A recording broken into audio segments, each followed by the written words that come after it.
Good morning students. Lesson number 5 पढ़ रहे थे हम।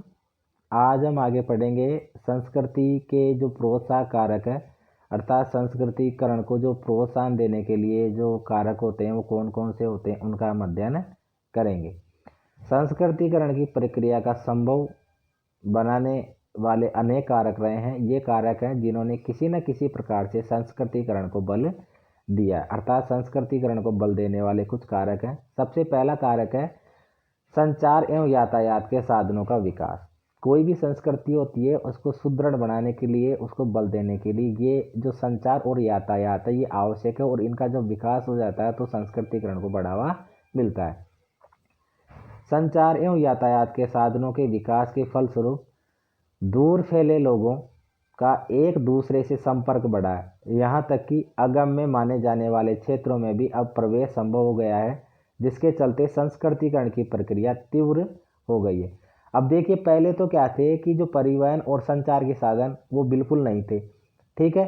फिर धीरे धीरे उनका विकास हुआ, तो धीरे धीरे जैसे जैसे इनका विकास हुआ तो लोग एक दूसरे के संपर्क में आए।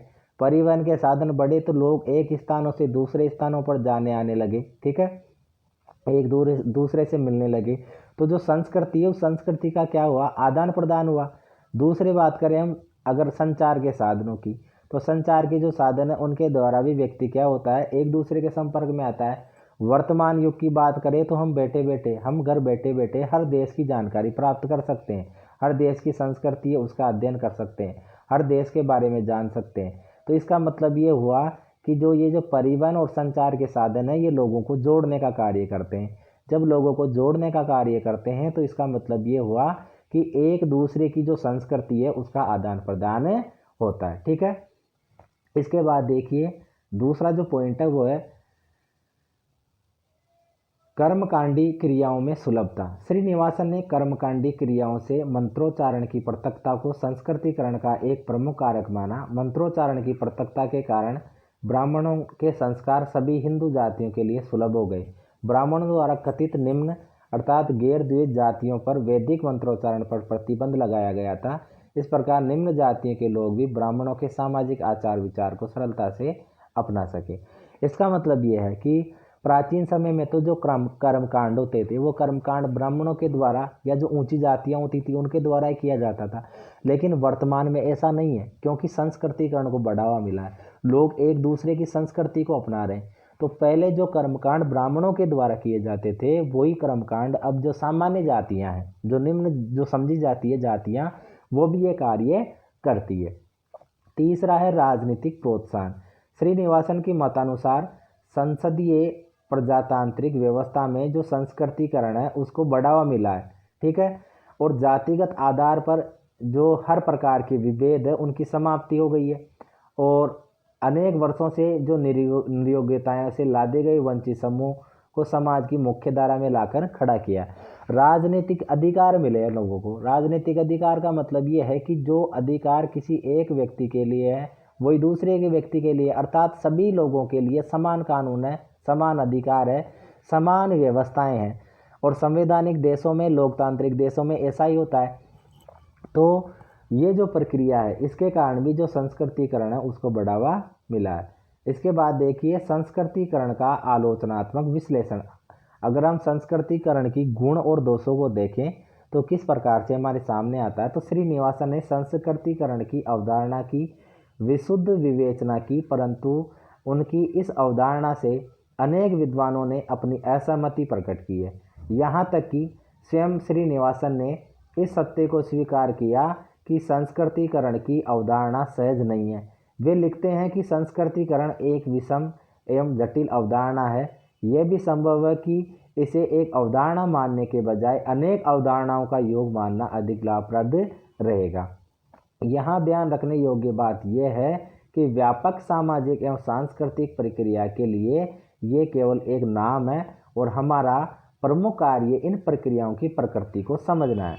अर्थात वैसे तो संस्कृतिकरण नाम है, लेकिन संस्कृतिकरण में तो अनेक चीज़ें आती है, व्यक्ति की संस्कृति में अनेक चीज़ें सम्मिलित है, तो उन सब का अध्ययन करना जरूरी है। जैसे ही ये पता चले कि संस्कृतिकरण शब्द विश्लेषण में सहायता पहुंचाने के बजाय बाधक है, उसे निसंकोच और तुरंत छोड़ दिया जाना चाहिए। और इनका कहना यह भी है कि अगर संस्कृतिकरण के द्वारा किसी प्रकार की हानि हो रही है तो इसे तुरंत छोड़ देना जरूरी है।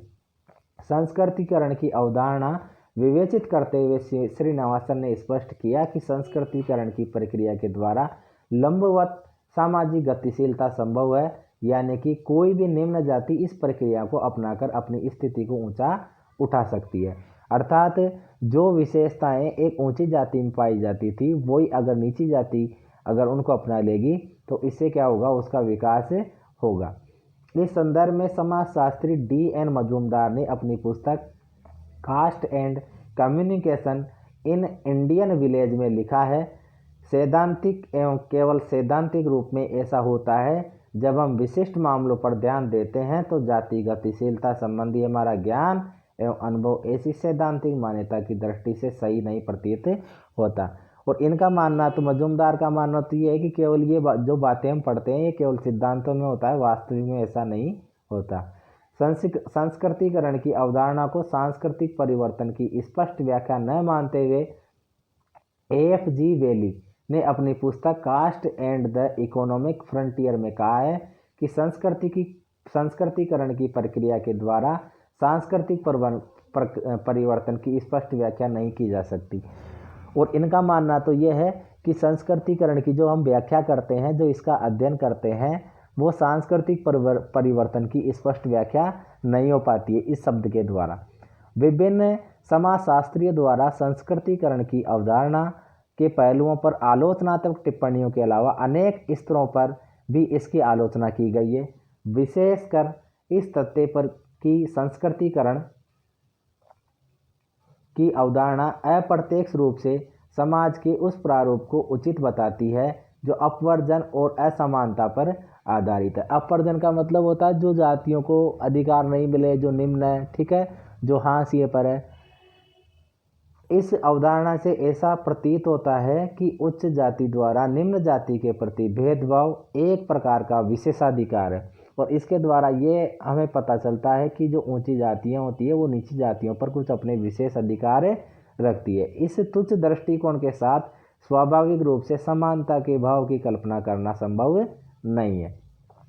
असमानता का भेद इस रूप में और भी अधिक स्पष्ट होता है कि इस अवधारणा का मूल भाव उच्च जाति की जीवन शैली को उत्तम मानना है।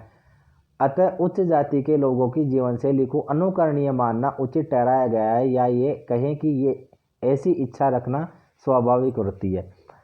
ये भी बात बिल्कुल सही है, क्योंकि इसमें जो संस्कृतिकरण है उसमें यही बताया गया है कि जो ऊंची जाति की संस्कृति है उसको नीची जाति के लोग अपनाते हैं। लेकिन क्या ऊंची जाति की संस्कृति विशिष्ट है? नीची जाति की संस्कृति विशिष्ट नहीं है। अर्थात संस्कृति सबकी अपनी अलग अलग होती है, सबकी कुछ विशेषताएं पाई जाती है, तो संस्कृतियां तो सब एक जैसी है। इन समस्त आलोचनाओं के पश्चात भी हम संस्कृतिकरण की अवधारणा को एक तरीके से मानते हैं। सामाजिक व्यवस्था को समझने में विशेषकर विभिन्न जातियों के मध्य पाई जाने वाली सामाजिक सांस्कृतिक गतिशीलता को एक विस्तृत रूप से विवेचित करने में सहयोग दिया जाता है। अर्थात संस्कृतिकरण को हम अलग अलग स्तर पर मानते हैं, फिर भी जो संस्कृतिकरण है वो हमारे लिए जरूरी है। इसके बाद हम पढ़ेंगे धर्मनिरपेक्षीकरण, अर्थात धर्मनिरपेक्षता क्या होती है। धर्मनिरपेक्षता का मतलब मैंने आपको पहले भी बताया है। धर्मनिरपेक्षता का अर्थ होता है कि कोई भी देश या कोई भी राज्य या कोई भी राष्ट्र, जब उसका कोई एक विशेष धर्म नहीं होता है, वह सभी धर्मों को समान रूप से आदर प्रदान करता है। धर्म के मामले में व्यक्ति को बाध्य नहीं किया गया है।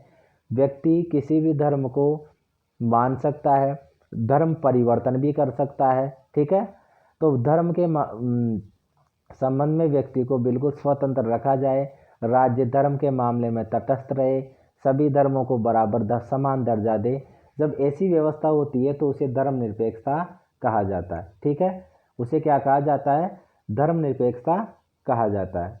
तो आज हमने ये पढ़ा है संस्कृति के कुछ संस्कृतिकरण के कारक पढ़े, जिनमें हमने पढ़ा संचार और यातायात के साधनों का जो विकास है वो, कर्मकांडों की क्रियाओं की सुलभता, राजनीतिक प्रोत्साहन, और उसके बाद भी हमने आलोचनात्मक परीक्षण भी किया, अर्थात इसके गुण और दोष भी देखे कुछ तो अच्छाइयाँ हैं, कुछ बुराइयाँ हैं, वो दोनों हमने देखी। अब हम कल की क्लास में पढ़ेंगे धर्मनिरपेक्षीकरण। ठीक है।